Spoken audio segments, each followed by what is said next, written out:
Yo, check it out. We got the visionaries in the house. Open FinHack. We finna break it down. Coders, designers, all hustling in the game. Create solutions, taking finance to a new plane. Open FinHack. We break the barriers. We set the pace. Unlocking the future. We taking finance to a new place. Collaboration and innovation, that's a style. Open FinHack, where dreams become a lifestyle. We got the visionaries in the house. Open FinHack. We finna break it down. Coders, designers, all hustling in the game. Create solutions, taking finance to a new plane. Open FinHack, we break the barriers, we set the pace, unlocking the future, we taking finance to a new place. Collaboration and innovation, that's our style. Open FinHack, where big things soon will arrive. Yo, check it out. I love the song already. That was the first time I actually heard it, and lovely.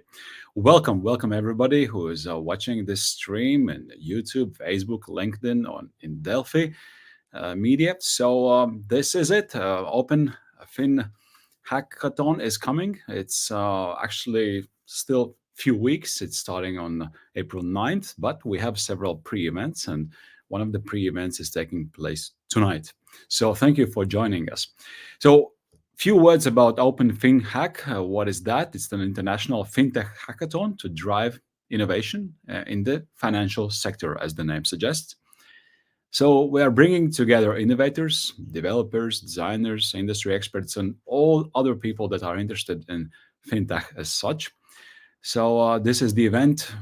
This is the place to discover different solutions to make financial services even more secure, more inclusive, and accessible to everyone.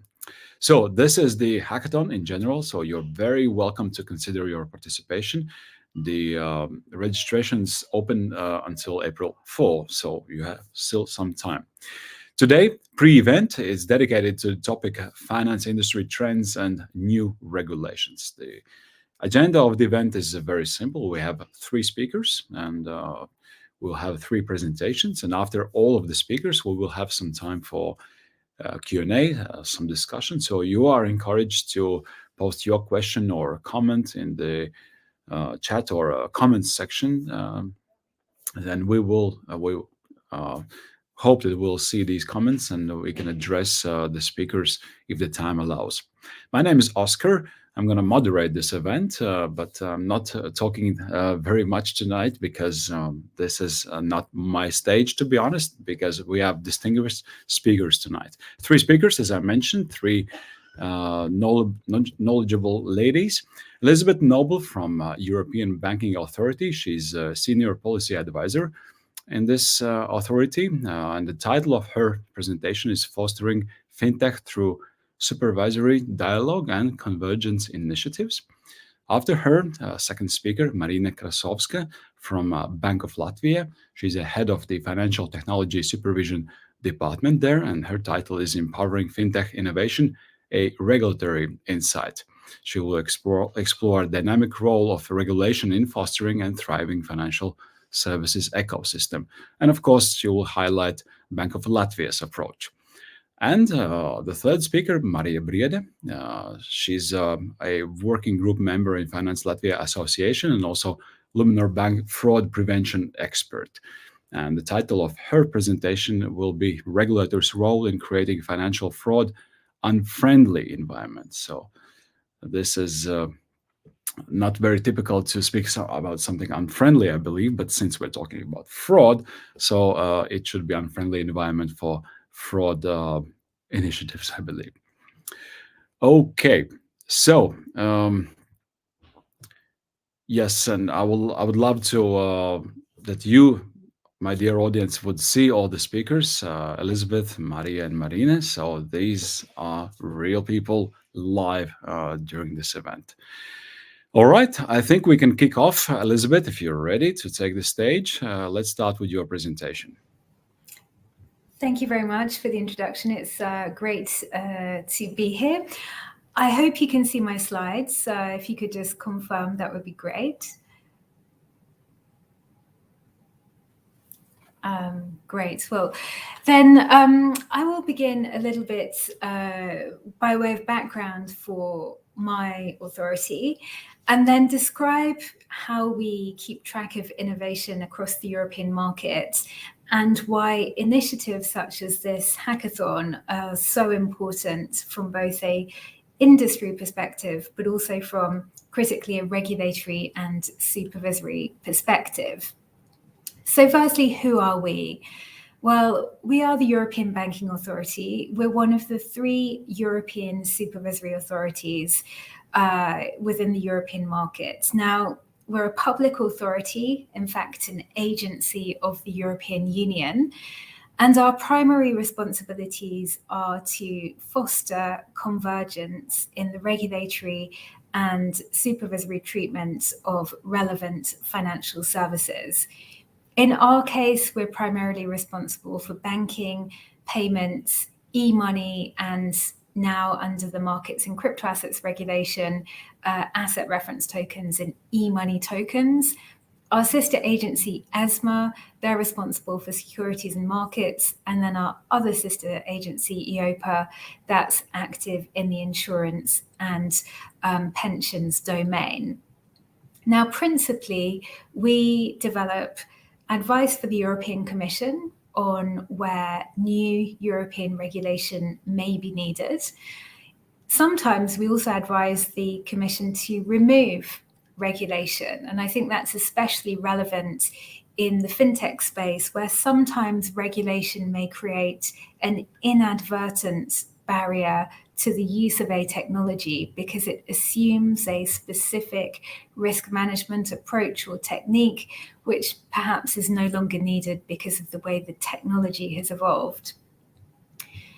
We also prepare guidelines and technical standards applicable to all of the national authorities and the relevant parts of the financial sector. And critically, we carry out what we call supervision convergence work, because sometimes it's not a matter of regulation, but it's more a matter of supervision, including acceptance of new technologies and what are those supervisory expectations that the industry is required to conform to in order to leverage those technologies for financial businesses. So I want to say now a couple of words about precisely what do we do in the sphere of financial innovation.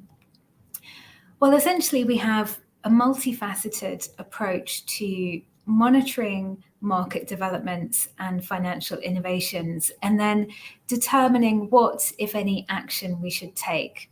So, for instance, as I mentioned, sometimes it will be a matter of preparing advice for the European Commission.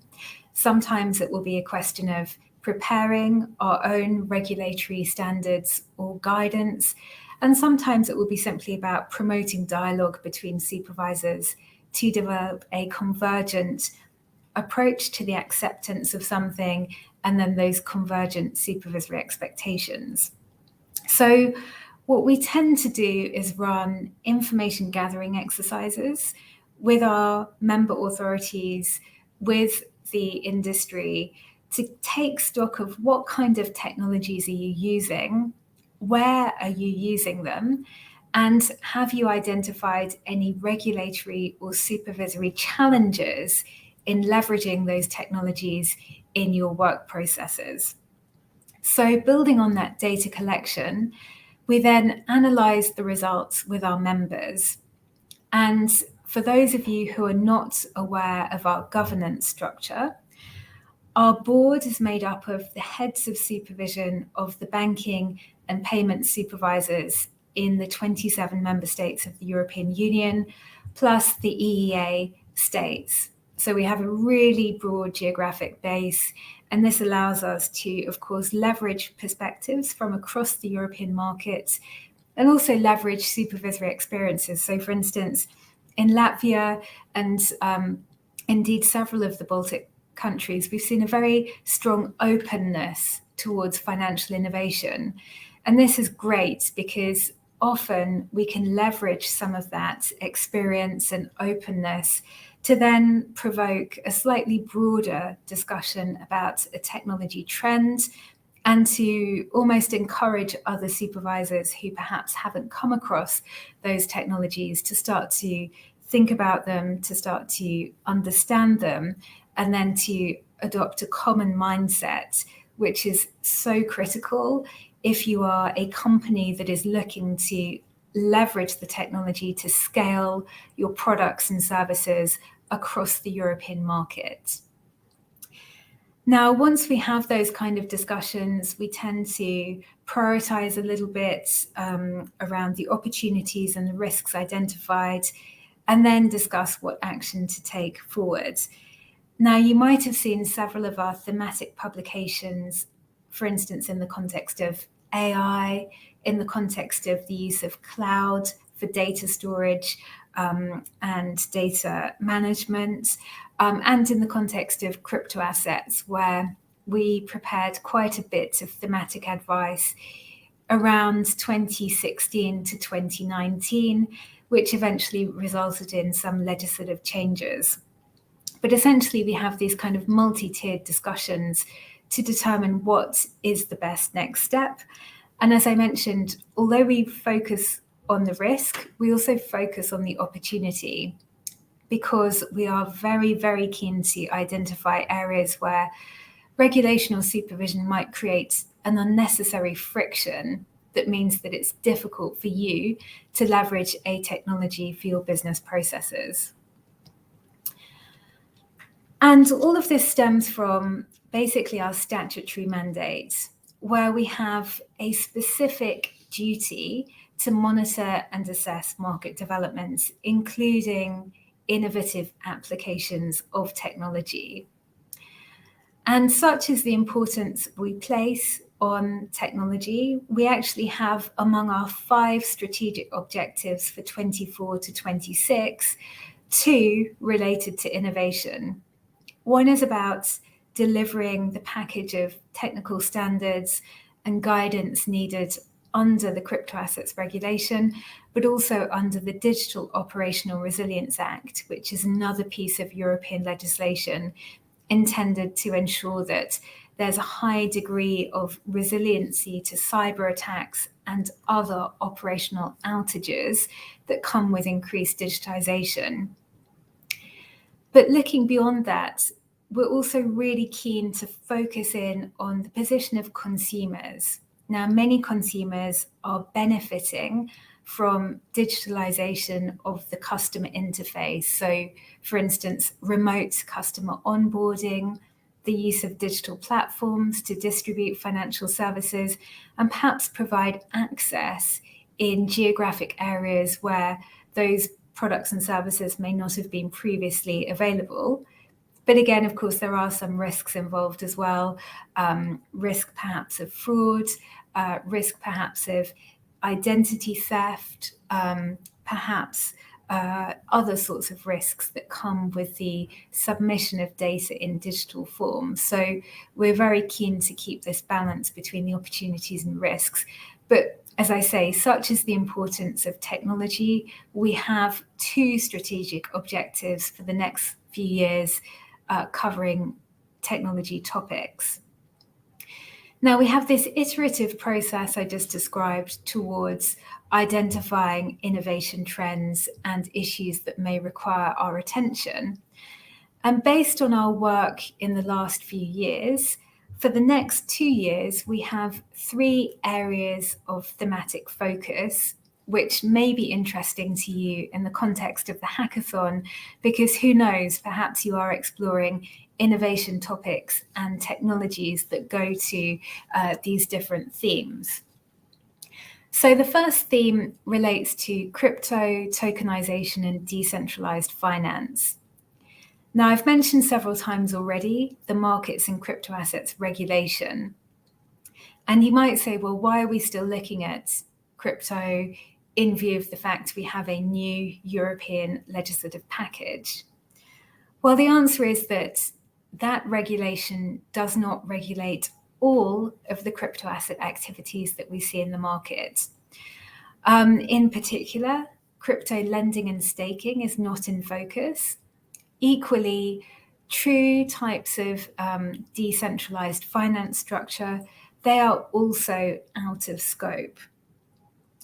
Currently, European customers have a relatively limited engagement in crypto lending and staking and in DeFi ecosystems.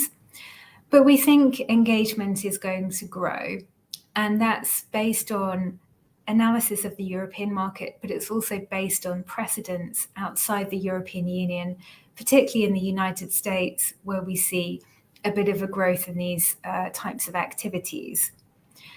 So we want to make sure that we stand ready to understand the opportunities and risks. So we're doing a bit of a deep dive in the next couple of years to explore those themes and to consider whether there is a need for any new regulation, or equally whether there is a need for any new type of customer information sheet or warning to warn of any risks in the context of those activities. We also want to take a look at tokenized deposits. Now, deposits by themselves, just because they're tokenized, doesn't change the legal form. They are still covered by traditional sectoral regulation. But again, there might be some sort of points that require a bit of additional supervisory attention.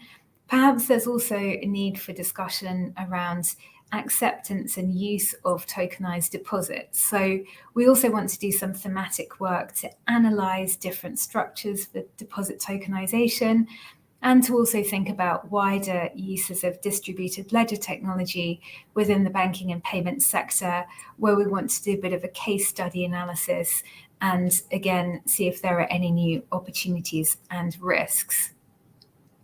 Of course, AI is a massive topic.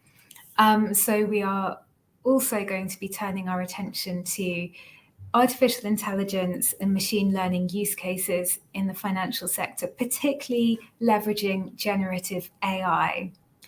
So far, we haven't seen very many use cases beyond experimentation stage, but this is a type of technology that is being used increasingly across the financial sector and in an increasingly sophisticated range of use cases. So again, in the context of knowledge building, supervisory preparedness, we want to take stock of what's going on there.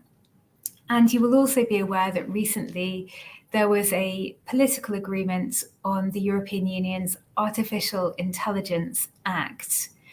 Now, that act is not limited to the financial sector. Rather, it's what we call a kind of horizontal piece applicable to lots of different industry sectors. But it identifies some use cases that are considered higher risk. And if they're considered higher risk, then they are subject to some additional kind of controls.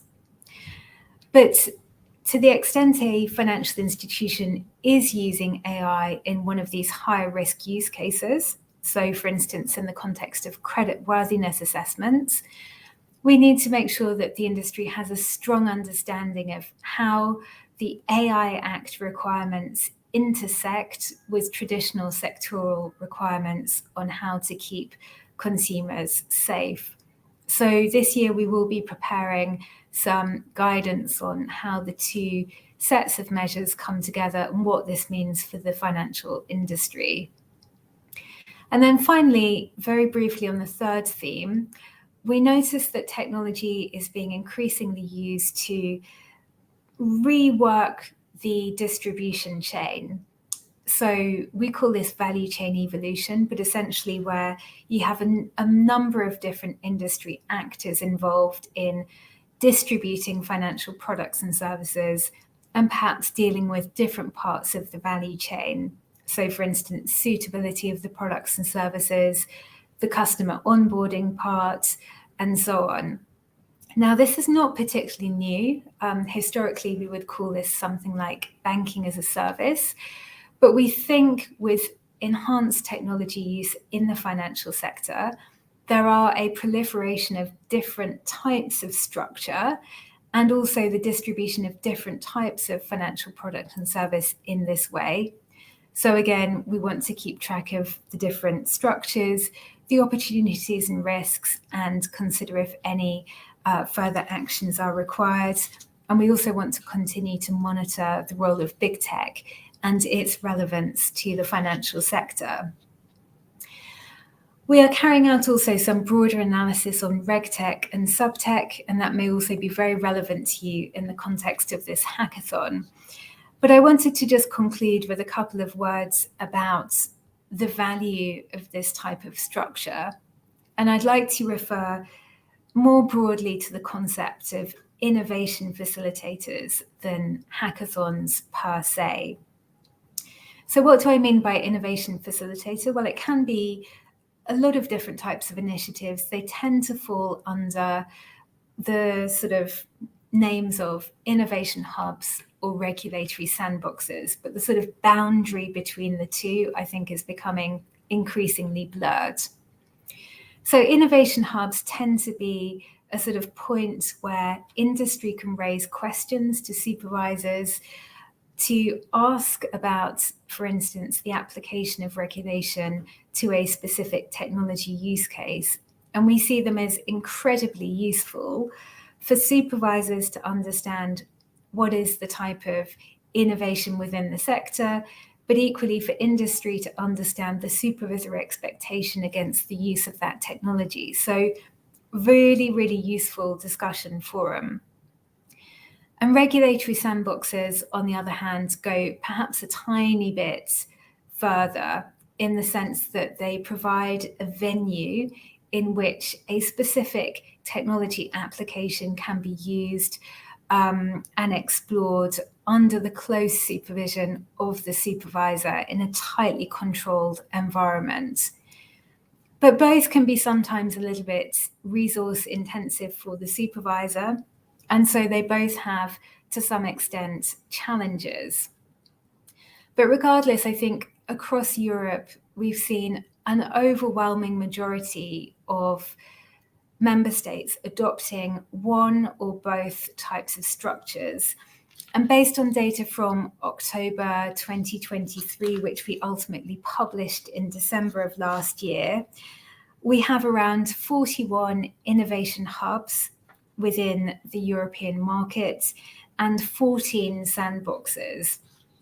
And so this shows that so many authorities across Europe are adopting a really proactive and really open approach towards innovation in the financial sector, which from the European perspective, we consider hugely positive because innovation is one of the key tools we have to promote the competitiveness of the European market, but also to secure some strategic autonomy, because the more we have essentially locally grown tech, the better. So then just concluding with a couple of words around hackathons and tech sprints. We view these as complementary initiatives that bring an additional proximity between supervisors and the industry. And they have the added advantage of often being extremely focused and targeted, and also pretty high intensity types of events. And so within a pretty short space of time, on a multidisciplinary basis, you can often have incredibly productive discussions around specific challenges you might have identified, and also, again, specific opportunities. So we really welcome these types of initiatives. And we think that the events that you're hosting over the next couple of weeks is, again, a great complement to the sort of dynamic and proactive attention to innovation that we're seeing across the European market. So we wish you every success, and we look forward to seeing the results of the hackathon and your discussions over the next couple of weeks. And I will pause there, and of course, very happy to respond to questions in due course. Thank you very much. Thank you, Elisabeth. Thank you so much, and thank you for the encouragement regarding the hackathon. It's a very pleasant thing to hear, and I think it's also a good encouragement for our viewers tonight. So we'll have some several questions, but let's leave that to a Q&A session after all of the presentations. So I'm now giving our virtual floor to our next presenter from Bank of Latvia, Marija Krasovska. The floor is yours. Welcome.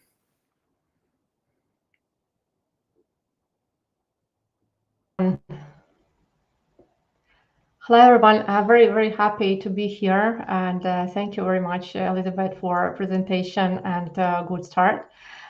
So I will continue with my presentation and showing what are those implications, what we see, what are innovations that we currently see on the map, and what are the challenges and opportunities for the fintechs that you can use and as a direction for idea generation during the hackathon, and a little bit more explain again more regulatory environment and what are the top trends that we have now and what are support tools that currently are available to potential market participants and existing market participants when they are working on their new ideas. So of course it is important why we're doing that and what the regulation actually is in place and why it is important, because the idea is of course to think and work on the competition. The growing competition in the fintech sector allows companies and private individuals to choose more interesting products, more high quality product. It raises quality, and of course it works well on demand. The idea of the a new type of regulation, of course, is to be honest with the customer choice, with the customer protection, ensuring financial stability, same time giving the boost for new types of innovations. Of course, when a new regulation is in place and when the customers are protected, we can think regarding the productivity and of course new ideas that are applies for the market and new ideas that are grown in the market. All of them are required the productivity in future and something that we together can build the better future banking, fintech solutions, regtech solutions, compliance solutions, and boost in this way the development of a financial industry at all. So what is this plain background? What we have right now on the table? Of course, many of you have been reading and meeting a lot of presentation regarding the digital finance strategy, and currently there are majority of the regulations are almost completed. Some of them are already approved, and some of them still are in on the table. Retail payment strategies that will be evolutionary for the payments across Europe. Legislative proposals on market and crypto assets that currently will regulate the crypto asset service provider and activity. In this sense, we think that it is a new type of the activity that market participants also can use to diversify and to show the product in a more regulative environment, in a secure environment to provide the services for the customers. Digital resilience is one of the key issues. Doesn't matter what kind of product you are going to develop during the hackathon, but it is always important how you treat cybersecurity, how you manage those risks internally, how secure is your product. So DORA will be implemented for all the market participants as a general regulation for information security systems and business continuity. And of course, open finance, that is a next step, what we are going to introduce on the European level, that will also be as a next step evolution from the open banking. An AI Act that actually also includes many factors that will be allowed to the market. Some of them wouldn't be needed to be supervised, and some of the issues also even would be prohibited. So if you're going to do something with AI solutions, I would encourage you to use the document that's currently publicly available. So AI Act is just a good tool to see what is the framework with that, what kind of solutions could be offered for the financial market participants. And of course, if we look to the approach that we have in Latvia's Banka, so we are definitely vote for promotion of development of the fintech environment. We provide support for customers, new fintech companies. We ensure that innovative and friendly environment is in place on the financial sector. And it doesn't matter if it is a bank, insurance company, investment services, or payment institution. So they are have to work in one legal environment and using same playground.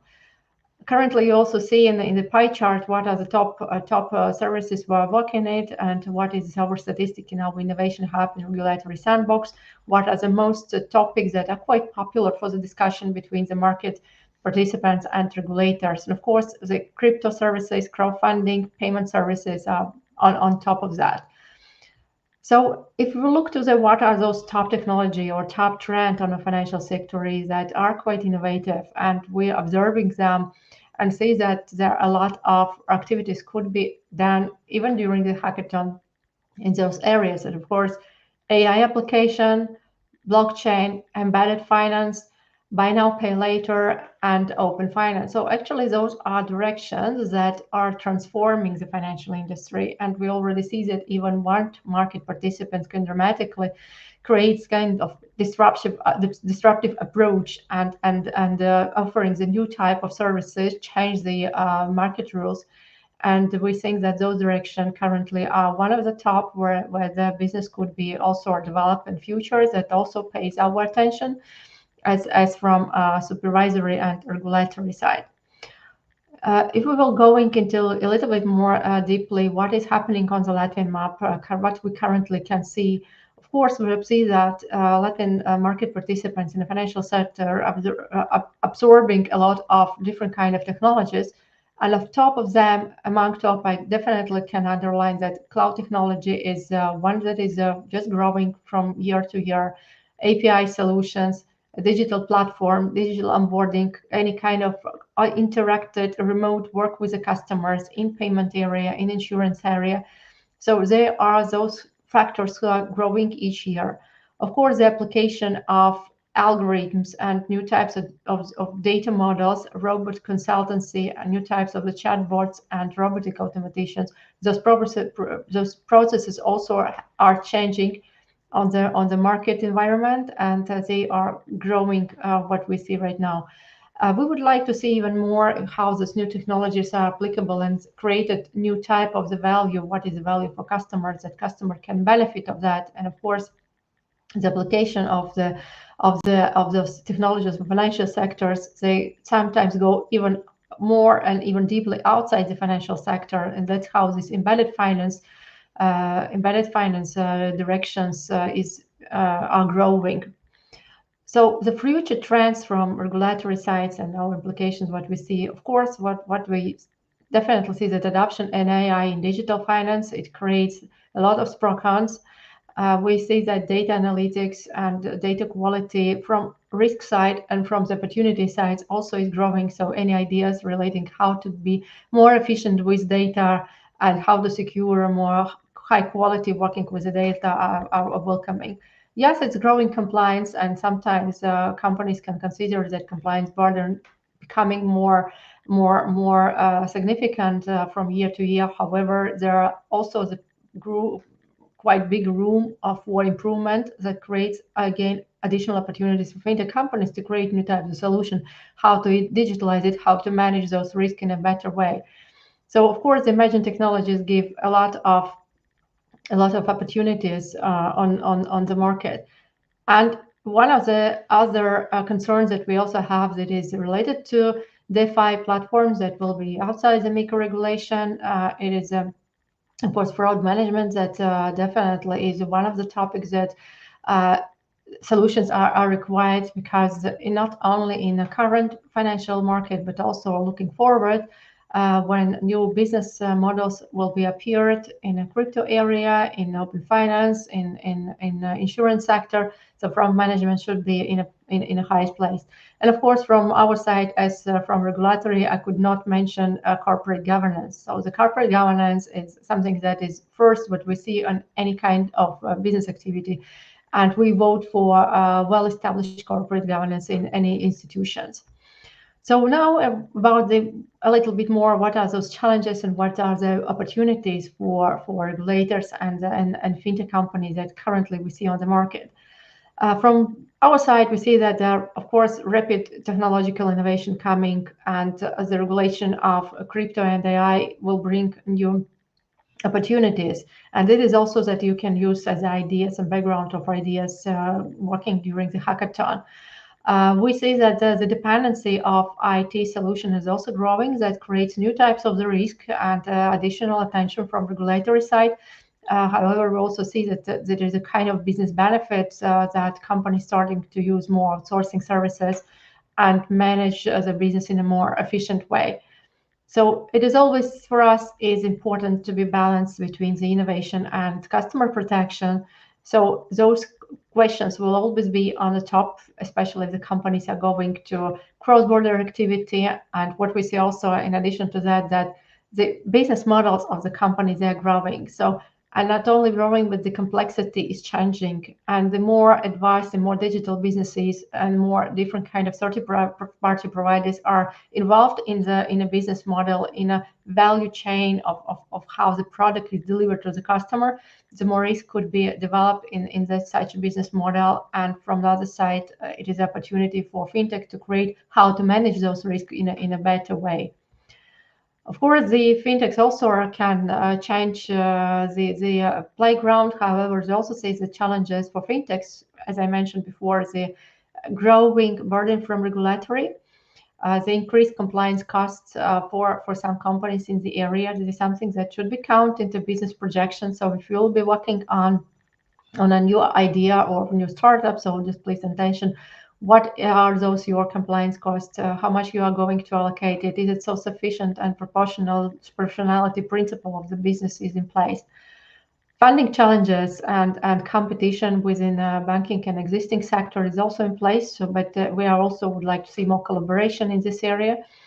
And of course, the impact of the big tech should be considered because sometimes big techs are taking even more high pressure on the financial sectors. And if you are going to work within any kind of project in collaboration with existing market participants or build big tech, you need to consider your business model. So how you're going to achieve it. And of course, when innovations are in place, there are different approaches how regulatory approach the innovation. So and changes in the market. So there are like different approaches from wait and see what happens. So let's test and see what is it possible and learn what is the outcome. Of course, it could be also some changes in regulatory, like, okay, so let's apply a ban for this type of activity. Or there is another approach that to become the facilitator of innovation. So our role in Latvia's Banka, we are more treated to be facilitator of innovations. And what it really means, it means that we have created different support tools to support innovators in their initial steps forward the new ideas. We launched Innovation Hub, regulatory boxes, sandboxes. Actually, we have even 2 sandboxes for different types of activities. We have created pre-licensing process. It is an approach that helps companies in first steps in the licensing before you are going to the full license. So you can actually go for initial feedback sessions to be well prepared for that. And we have created roadmaps for newcomers for most frequently, let's say, met fintech activities. So what is the Innovation Hub and how it works? I think Elisabeth in the first presentation quite perfectly described what are those aims and what are the goals. And of course, our Innovation Hub is quite popular. We have a lot of consultations during the year as a place, virtual place where potential idea authors can get professional advice from a regulator regarding the legislations, regarding the technologies, regarding the process, licensing process, regarding anti-money laundering procedures, regarding IT security. And you will get it free of charge from our experts. And it actually very helps, especially in the first stage when you are going on your idea. It helps you also to formulate after the consultation your idea and shape it and be better prepared for the forward licensing. And of course, those top services that we see from the market, they are money institutions, crowdfunding services, and crypto asset services now is also growing. We also have the practice to work with the RegTech companies because the RegTech is also quite important solutions for horizontal compliance insurance on all the financial sector. So you may consider also to get in touch with innovation with our Innovation Hub. So regulatory sandbox is more. It is more another opportunities. Actually, this sandbox is opportunity to test and verify compliance of your services. So it is not a technical sandbox. It is not a business accelerator. But if you are working on the new innovation product or an absolutely new service that has not been provided before, or the regulation, for example, not in place for such a product, the regulatory sandbox is an excellent place when in a special regulative regime, together with the supervisors, you can develop your business model. We can test this business model into the compliance, into existing compliance requirements, and you will get a better understanding and better known of what are those changes that could be done in your business model in order to be compliant and in it to obtain license in the future. So for the newcomers, or if you are going to the licensing, we have created special roadmaps. You can just go and test them. It is actually quite easy steps how to get the operating activities, how to get the permission to operate on the market. So you can work through those activities and use it just as a helper or hangouts. And of course, for us working and supporting companies within innovation, it's important to establish the dialogue with the industry. That is what we are working on and what we are doing.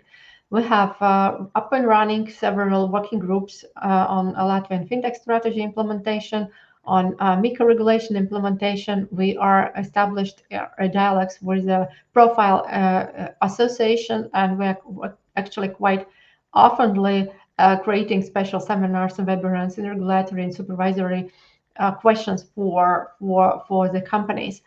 For fintechs, we have created also a special website, FinHack Latvia EU. Then you can obtain the most relevant information that is always to your disposal, and you can actually the complete application forms from the website and get more fresh updates regarding what is happening on the market, what the technology used, what's new is coming up. So in this sense, I would like to encourage you to work with your main creative ideas, and of course those topics that are chosen for hackathon, like crowdfunding services, fraud detection, smart contracts, financial literacy. All of them are quite relevant, and we would like to thank you and encourage you to apply. And let's make those financial sector more diverse, more competitive, and create another special value for the customers. So thank you very much, and I will be also happy to answer your questions later on if we will have ones. Thank you. I will pass mic to Oscar. Yes. Thank you, Marina, so much. A lot of encouragement, a lot of practical examples and information toolboxes for community members. Wonderful. Thank you so much. All right, let's move on to our last presentation tonight, given by Marija Briede. Let's now focus on the regulator's role in creating financial fraud unfriendly environment. So, Marija, yes, I see you. Welcome. Hi, good evening. Hey. Okay, so I see the presentation is here, so I'll start. Yeah, so before I start, I just want to comment why I chose specifically this financial fraud unfriendly environment as a topic today. It is because although financial institutions are directly linked to fraud execution, generally it is actually the last step of how fraudsters get to the money of customers. But it is also important to understand this impact of how fraudsters create and reach the audience. So today I'm going to be discussing four main directions of how existing technologies and solutions that are legitimate services and very valuable for other businesses can be used for illicit intents. And the goal for this presentation is to illustrate and show specifically how different legitimate services can be used for a fraudulent intent, and to inspire maybe you to look into these multiple aspects and see what can be done to make life harder for fraudsters. So within each topic, at the end, I will also have some open questions for philosophy or for gathering some ideas what can be further analyzed and research under there. And the first three topics, social media advertisements, spoofing of calls, sender IDs, creating the fraudulent content itself, and how it is executed, is more related to these environmental factors, like surrounding financial services, but not directly linked to financial services. And the last bit is specifically dedicated to current regulatory obstacles in actually preventing identified fraudulent payments. So first of all, let's start with the social media advertisements. This is a very good tool used by legitimate businesses to promote their services. And it is good from the perspective that user, let's say business or fraudster in this case, can use specific target audience to which this advertisement will be displayed. They can also analyze with the existing tools like what works, which approach reach more clicks, and they can also like promote these services cross-platform, let's say in bigger social media, in search engines, etc. And of course, in the content itself, they can also use impersonation. For example, in recent past, there was a case where illicit investment services, fraudulent ads, were impersonated supposedly by the president of Latvia as a trusted investment opportunity. So when we like break down these blocks, it can be seen the first three blocks which are offered by these advertisement services are mostly aimed at reaching the right audience. So the right audience, meaning the possible fraud victims. And the last bit is related to the content itself. So how to make this content more interesting for different audiences, and as well as using well-known and trusted personas to supposedly promote these services. Of course, usually these trusted personas are put there without any consent or actual linkage. And in these fraudulent advertisements, also one of the main things that is visible is that always it has comments underneath already saying that this works very well, I've tried it, I've earned the money, etc., sort of to create this willingness to cooperate. And regarding distribution of such fraudulent messages, where actually fraudsters just allow victims to find themselves and apply for these services, the question is essentially, why is it so easy for fraudsters to also use these good promotion advertisements? And can they somehow be identified as well or regulated more strictly? For example, having a requirement to prove that you are a legitimate business owner, or some other way that would not allow for fraudsters to simply put and even pay for fraudulent ads using victim assets. And the second part is in this process of actually applying and putting this advertisement, is it possible to somehow identify and block this possible content, which includes impersonation of celebrities or well-known and trusted figures in society? The second main topic of how fraudsters promote their fraudulent content is by actually calling victims or sending messages. So it can be either emails or SMS messages, and yeah, as I mentioned, calls. So generally, explaining that spoofing is an act of disguising communication from an unknown source as being from a known trusted source. And as a great example of this, I can share when these phishing, called like phone voice phishing, fraudulent calls came in Latvia in, if I'm not mistaken, summer of 2020. First, they were very successful, but because fraudsters could actually impersonate legitimate bank numbers that are available in public sources. But generally, what happens with this fraudulent flow? It is not made from like service provider to service provider, but rather they use virtual phones, which is voice over internet protocol, which has multiple call reroutings as well in the middle to make the call harder to trace.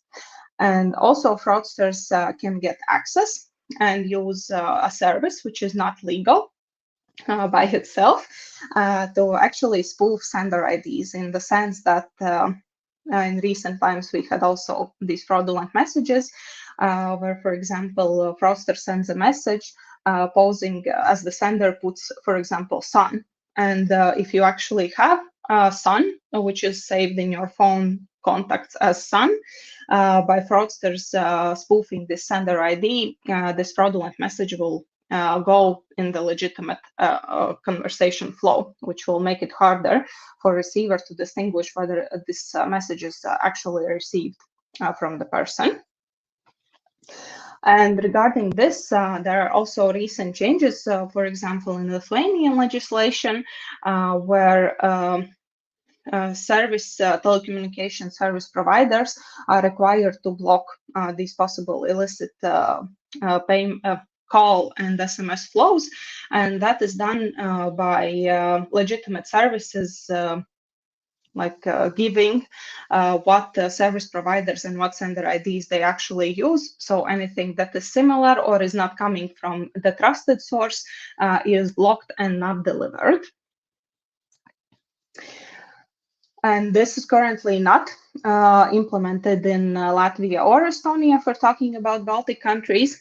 So essentially, that is one possibility that can be looked at from regulators' perspective.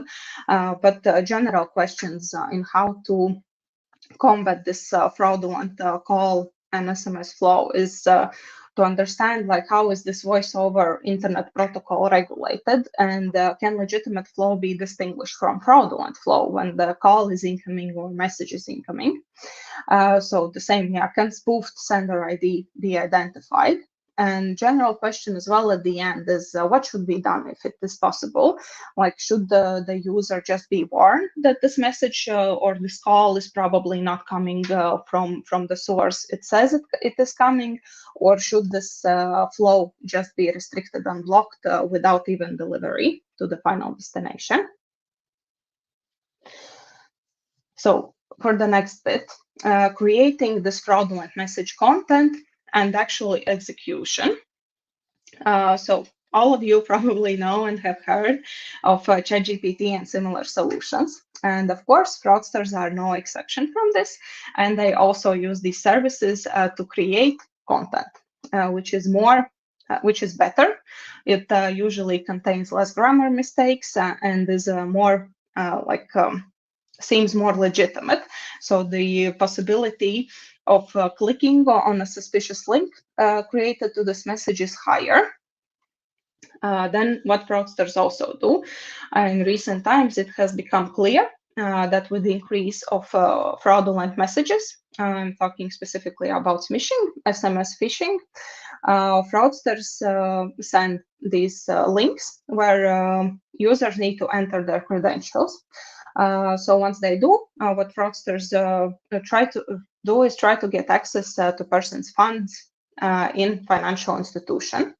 And in order to automate this service, fraudsters also create scripts, which when entering data in this fake website, automatically take this data to initiate a legitimate session with service provider. And so the user receives just multiple notifications to approve transactions, and they're probably gonna be coming in short period of time, multiple requests. And if the user approves all of these requests, of course, the subsequent transactions will be also performed. And also a very popular tool that fraudsters use in executing on fraudulent events is usage of remote desktop solutions, which essentially allow them to get control over customer or victim's device, or also get access to the content and control what this person does. And at the beginning, this was more frequently used for long-term frauds, like investment scams, where this tool is positioned as a secure message channel to help understand all these investment opportunities. But currently, remote desktop is present in almost any fraud where there is direct communication with fraudster. Essentially, if it is not a link, it's a call, for example, then the remote desktop will be installed and used by fraudsters. So the question is how to restrict this illicit usage of legitimate services. And the questions are regarding anonymity versus registered user access.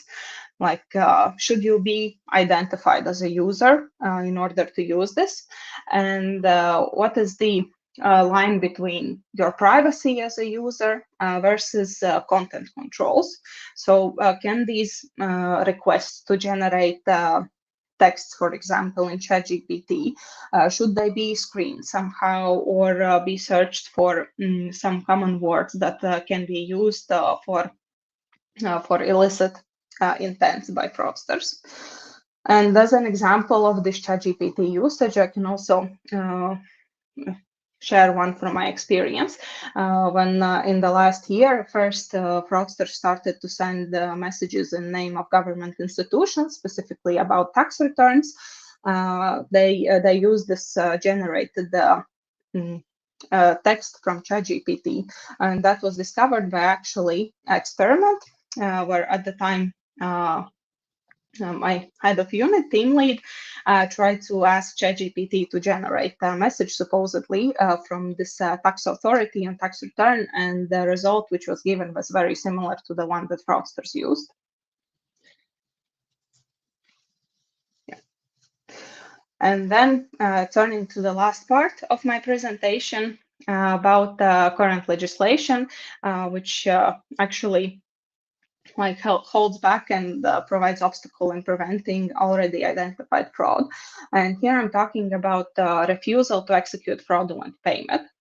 So current legislation generally is built, at least in my personal opinion, on belief that once fraud is identified and this customer is confronted or asked questions about it, then he will realize that the payment is fraudulent, like thank for the support, and will not try to execute this payment. But in reality, that is not true. In majority of cases, actually victims are in the illusion created by fraudsters. They believe the story that is told, and they insist on performing these payments, even in cases where actually bank has obtained the evidence given by the customer himself, which proves that the situation is fraudulent. And here are two very big powers at play. So on one hand, customer has constitutional right to deal with own property, meaning to freely use the money that they have. Yeah, since in fraud cases, we usually talk about salary, pensions, and other legitimate income, which customer can use as he wishes.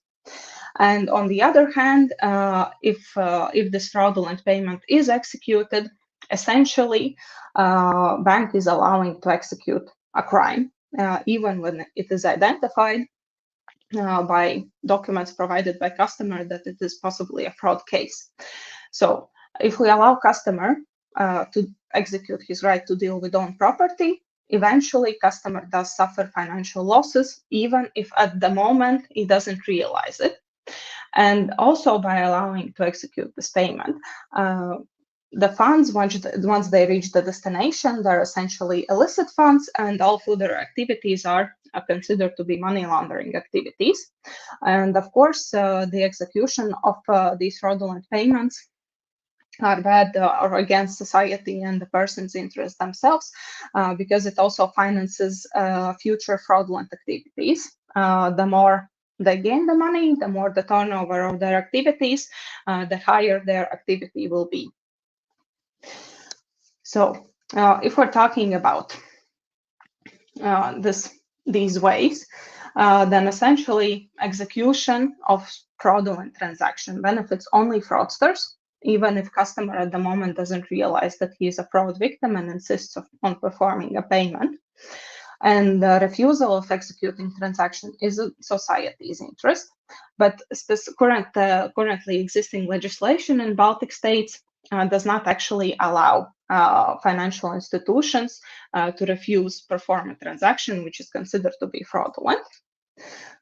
So in order to delegate such rights, they need to be specifically included in law. And since they are referred to restricting this right of dealing with property, then for the customer himself also clear criteria and control mechanisms of how these rights are executed need to be in place in order to understand how the rights of a person are protected in such instances, and what can a person do in case they disagree with the opinion, who to turn to, and how these execution of these rights is actually implemented in life. And to summarize then, in the presentation, essentially then fraudulent transaction is the last step of fraud execution. First of all, customers are trying to gain access to services, manipulate the customer into performing the payment themselves. And in order to do that, they are thinking of new ways of how to package and deliver this fraudulent intent. Yeah, how to create better messages, how to better reach their audiences, how to reach different audiences. For example, young people versus older generation. There are going to be different channels. One will be more susceptible to fraudulent calls, and the other ones will be more susceptible to promotion of fraudulent content online, like using advertisements on social media. And that is it from my slides. Thank you very much, and looking forward to answer any questions if you have. Yes, thank you so much. We will now invite all the speakers to our virtual room. We have several questions that have come in, and I'd like to address all of the speakers. Maybe, Marija, we could start with you. You mentioned the legislation that was approved in Lithuania. We don't have a similar thing in Latvia and Estonia, which is interesting. Do you have any information about the efficiency of this legislation in Lithuania? What about the impact? Yeah, currently the information is being gathered and implemented by telecommunication service providers, so it is a bit too early to assess what's the current impact. But there also I would like to emphasize that currently we're mostly talking about aggregating legitimate flow used by financial institutions. But in the past year, fraudsters have seen that better turnover is from impersonating government institutions. So all legitimate flow should be included in this monitoring for it to work effectively. Yeah, actually, I'm not sure if it's just my bubble, but it seems that at least in Latvia, the financial fraud is the scale is kind of epidemic. I mean, it's unbelievable how many cases per day or even per, I don't know, hour are happening, and the total amount, I mean, it's millions of euros, and it's quite significant. I mean, the problem itself. So what's coming? I mean, what are the future trends? I mean, if we can even name them so. Yeah. In financial fraud, what do you anticipate? Yeah, well, currently already I see that the main impact, there are different shifts that I've noticed in last year. So first of all, as I mentioned, the fraud is executed in the name of government institution. So it covers more customers. For example, if you receive a fraudulent message stating that you need to go to court tomorrow, and you press on the link, you can give your data by being any of the popular bank customers. So they're not limiting their fraudulent message only to most common service providers, so they reach bigger audience. The message itself is more scary for people because it's impersonating government institution. And what happens is that previously these frauds came in flows. For example, when phishing, these voice phishing first came in Latvia in 2022, it was very clearly visible that for 2 months they were calling Latvian customers, then they would switch for Estonian customers, and we would have like a pause, a breather, a place, like a moment to gather ourselves, assess what's happened. But in the last year, it's constant. Like calls are constant, phishing SMS, different types are constant. They're not only government institutions, they're sending, posing as delivery services, your package was not delivered, etc. And the same calls posing as police employees, posing as bank employees, and they are very successful. And that's the main issue. Right. It's unbelievable. Yeah, it's like a new business model. I mean, not in a good way. I mean, I've got messages myself that something about my court and I'm like, I'm not, of course, clicking on those links, but I'm like, court. I don't go to courts. I mean, I'm no lawyer here. I haven't, done anything. But it seems they are trying all kinds of different messages, and yes, it's.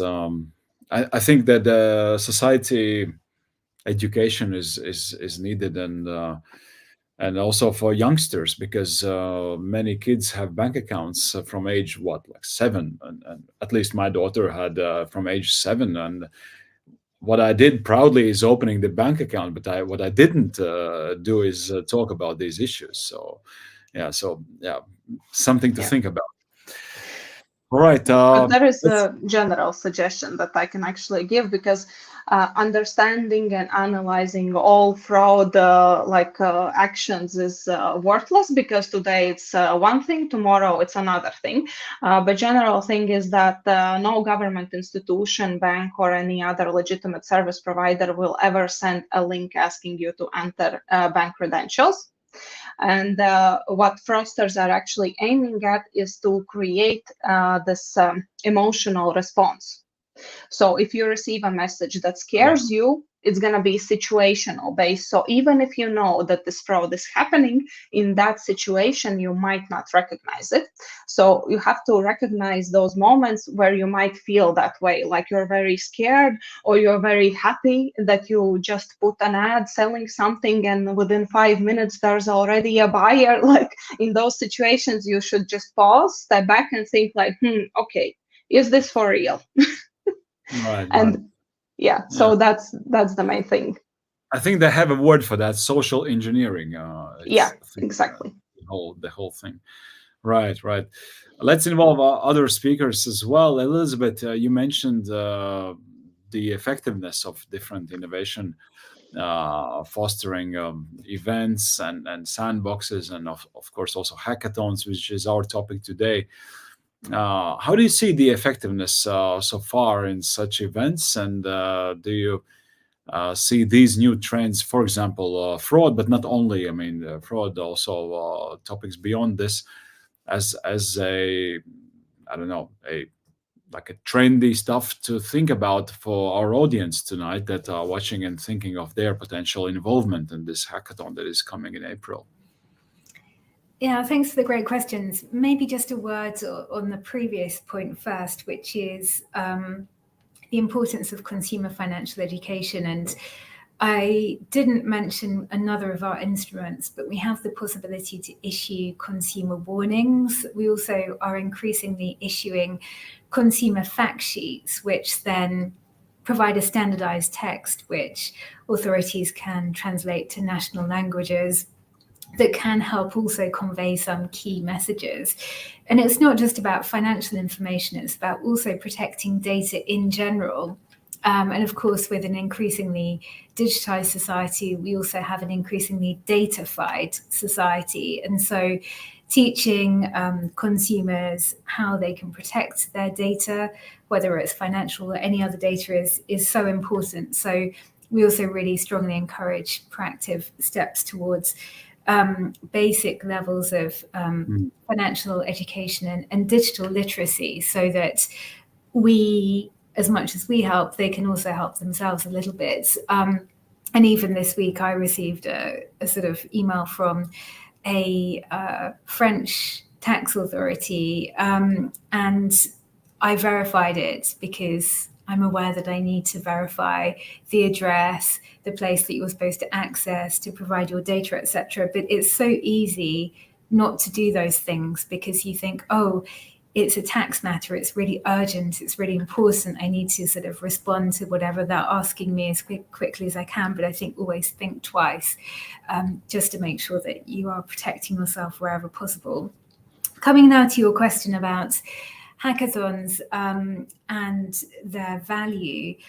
I mean, I think one point is around this ability to bridge industry and supervisors, but I think something that is coming out as a strong positive from hackathons is often you have people from multidisciplinary environments. So you might have technicians, you might have legal offices, you might have compliance offices, you might have, I don't know, design experts who sort of help adjust the visual setting of an interface a customer may or may not use, and maybe that can be helpful for providing a forum for the disclosure of key facts about a product and service, etc. So you have a lot of different people in the same room who are able to be involved in the problems and the challenges that you're identifying in the hackathon and bringing different perspectives. And when we work together, that often means that you have a net positive outcome faster because you're able to leverage those different insights. And so I think that's the key strength. And again, this kind of slightly time-intensive setting also can be very, very productive. In terms of themes that we see explored in hackathons, I mean, it can be really anything. I would say that payments is quite a common theme just because we've seen so much innovation in payments and it's not stopping. Innovation is continuing in that sphere. So I think payments related issues, they come up a lot. I think digital identity solutions in the Baltics, I know this is something you've had for many, many years.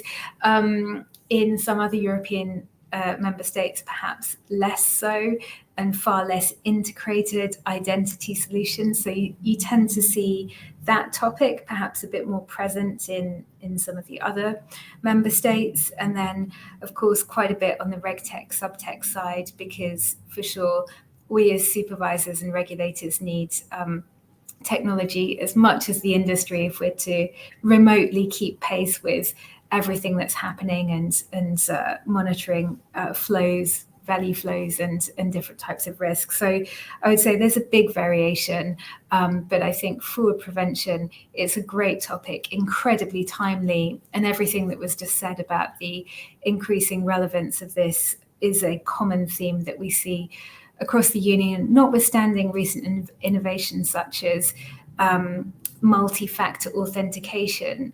Even that is holding the gate a bit on one form of fraud, but yet we're seeing many other different types of fraudulent activity make their way into the market. So I think it's a great topic for the hackathon. Right. I'm reading now comments from our audience, and I'm not sure if that's it shouldn't. I mean, probably it should be directed to ECB. But what's the status of digital euro? Perhaps you know quite a bit about it. I mean, I can say a couple of words on that, which is the digital euro legislative proposal from the European Commission, which provides a bit of statutory underpinning to assist the ECB in then progressing to the next stages. That is still under political discussion. In the meantime, the European Central Bank is continuing its preparedness for the experimentation stage. But it's important to be clear that this is still essentially the investigation experimentation stage. It's not yet rollout. I don't think anyone has given any time horizon for a potential rollout if the digital euro even goes ahead at all following the outcome of the experimentation stage. But I would say that at least for now, it seems that digital euro will become a reality at the experimentation stage, and then it's the prerogative of the central bank to determine whether or not it gets rolled out, and if so, in what form. I see. All right. I'm not sure if this question is relevant because in 1 week we'll have another session dedicating more to technology, but still, yeah, the AI is a hot word, hot topic currently. In your opinions, how will it change financial services? Probably quite a bit, but then again, from my perspective, I think financial services, although developing, but are probably a bit more cautious in taking, huge steps. And is AI really going to make a revolution in this industry? What's your say on this, Marina? Maybe we can start with you. Well, I think that the impact of AI technology so far is so huge that European Commission come with a proposal on the special act. So I think it is a huge step forward for that, and it also oversight that is something we need to discover and dig more. And of course, here we see also the different approaches between the different countries, for example, US, China, and Europe, who is going to regulate AI, who is not going to regulate AI, and which is the stage and what will be allowed or not allowed. Here we can speculate a lot about the competition between different approaches. However, I think that if we look deeply into the financial services, the AI could be introduced in so many areas, like any kind of algorithmic trading, prevention of money laundering risk. It could reduce different types of human errors, especially if it's a kind of manual process is introduced in any activities. It could supervised and proposed a better quality of personal finance when financial services are not just will be algorithm based, but they are personalized and customized for the specific situation that could predict some kind of customer behavior in future. And of course, everything that's related to the prices and costs, it is an excellent instrument how to work more on the cost side. So how you can decrease the internal costs in order to increase the profitability of the businesses. It could be applied in different areas. For example, in insurance policies, I think they have a quite big optimism in relation to InsurTech technologies and how AI could be implemented there, because it is very important to calculate not only the premiums but also the risk costs that are on the background, and it again could provide better prices for customers and be more precise. Of course, we saw always the different kind of chatbots. Some of them are quite high quality chatbots. Some of them are some in initial stage, and depending on what elements of AI and what technology of AI you are using, because there are different types, how you can allow and how deeply you will allow AI to be implemented, because there are different kind of biases around it. And how do you manage those biases, especially some synthetic data that could be used, how to manage or limit, for example, AI not to use kind of synthetic customer information in order to provide the input, with the idea, of course, not to get this in situation when AI is making a decision, especially in the financial area, in front of the customer. It as always should be supervised. The credit scorings also are the models that are already running, and we also know that fintech companies who are using AI in consumer lending and in business lending, that also would be the next step where those technologies could be implemented. So it of course create new type of the customer experience, and it also allows maybe to build more efficient investment portfolio. It could also raise the quality. However, we also always need to understand that AI implementation also have limitations. So this AI Act that currently are in place, it is not only the rules that will harmonize the existing market rules, but it is also applies some prohibition. So it will be some AI systems that will be prohibited across European Union. It will be systems that will be like high risk systems, and that will require some additional input from the companies to get authorization to work with them. For example, if you have kind of third-party providers working in AI in an area and create some kind of services, the supervisors will be able to see. So does it a critical impact for banking infrastructure or system, or is it AI elements that are online and they are supervised, or they are actually prohibited? In this sense, as examples regarding the prohibition, I can just mention some that any kind of systems that will exploit people's vulnerabilities or use for social scoring, they will not be allowed. So any kind of scoring that trying to calculate your social behavior or social economic status or personal characteristics will not be allowed. So there also there should not be a concept of gender, race, or ethical or ethnical elements calculated into the scoring. So the third-party providers or companies who will be working with AI for financial sectors, they should be very crucial on what exactly they are building, and if it is a still high risk AI system, so there also be a lot of requirements that AI acts proposed, for example, introducing the biometric identification or using it in employee management or in kind of private services, the same creditworthiness assessment. It is go actually up or even outside the financial sector. Right. Just to move on with questions, you mentioned in your presentation that you engage with fintech, and you have this annual fintech forum, for example. But what about supervising financial technology companies? What are the key lessons that you have as Bank of Latvia learned and that would be valuable for regulation? Of course, the financial service companies requires approach, specific approach. And what we learned and what we established, we have, of course, we are from one point technology neutral and we are current innovation. From the other point, we are very risk-based. Any type of financial technology company should have their own risk-based approach. And it is something we have implemented, and we learned that approach that is risk-based, it always will be more prudent one. So in this sense, the risk-based approach great for each sector that we are using a lot. So anyway, the on-site inspections, offline supervision, horizontal activities.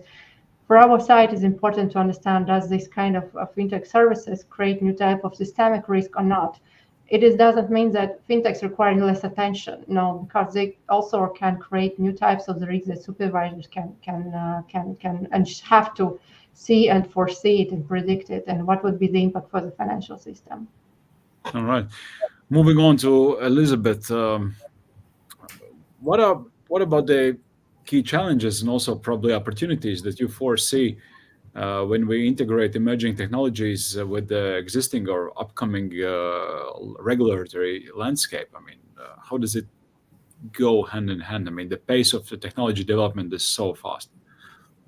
You're right, and it's always a challenge for us to keep up. And I would say that in general, we do not regulate specific technologies.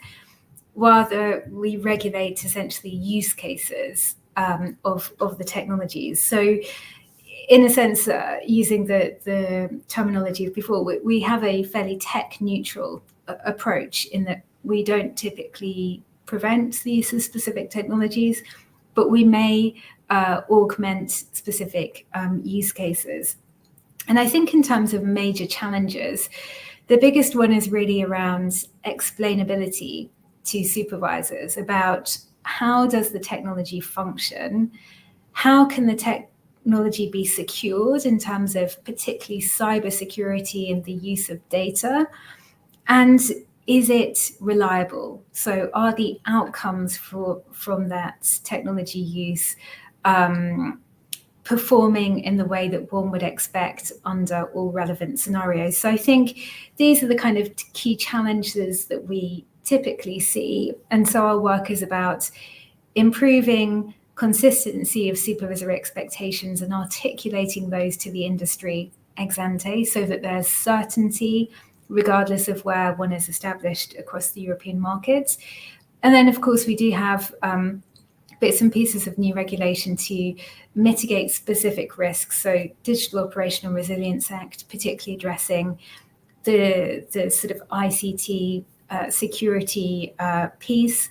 And then, of course, measures such as the AI Act, where there are specific risks around certain use cases of AI, in particular in the context of creditworthiness assessments.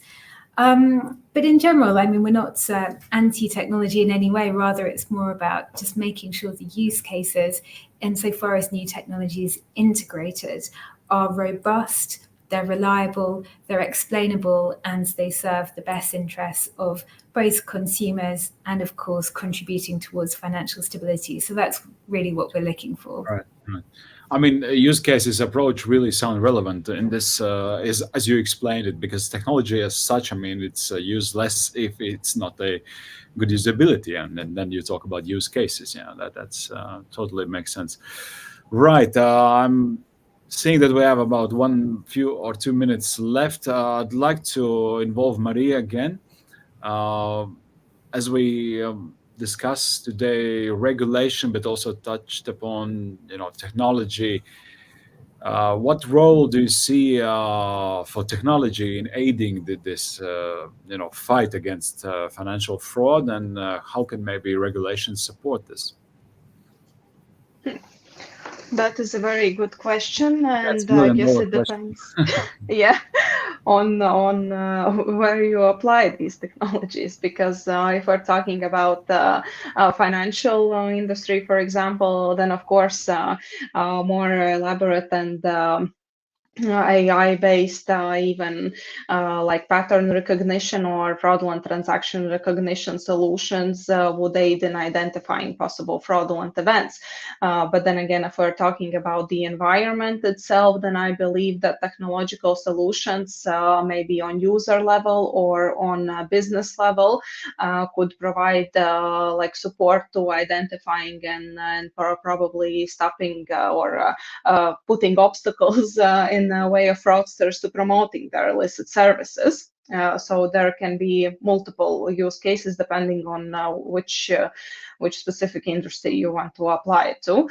And of course, in terms of regulators, then I believe it's the same, like delegating or putting the necessity, asking of these relevant players to introduce some measures in order to recognize and identify possible fraudulent use of their services. So similar as we have for financial institutions, that we are requirements. Yeah, we are required to analyze identified fraud cases and implement them in fraud prevention solutions in order to catch these instances, identify these instances of fraud cases. Then similar approach could be also required from other players which are part of fraud. All right. Well, as my ears are suggesting me and my brain is that there are lots of, loads of opportunities for new businesses, new business models using existing and future technologies and regulation framework and addressing just a few problems that we touched upon tonight. So thank you very much for those insights. I hope it served as a good inspiration for our audience, considering the participation in Hackathon. So dear speakers, thanks so much for your time tonight, and we now switch to the promotional video again. Yo, check it out. We got the visionaries in the house. Open FinHack. We finna break it down. Coders, designers, all hustling in the game. Create solutions, taking finance to a new plane. Open FinHack. We break the barriers. We set the pace. Unlocking the future. We taking finance to a new place. Collaboration and innovation, that's a style.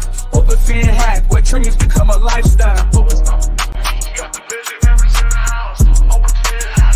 Finna break it down. Coders, designers, all hustling in the game. Create solutions, taking finance to a new plane. Open FinHack, we break the barriers, we set the pace, unlocking the future, we taking finance to a new place. Collaboration and innovation, that's our style. Open FinHack, where big things soon will arrive.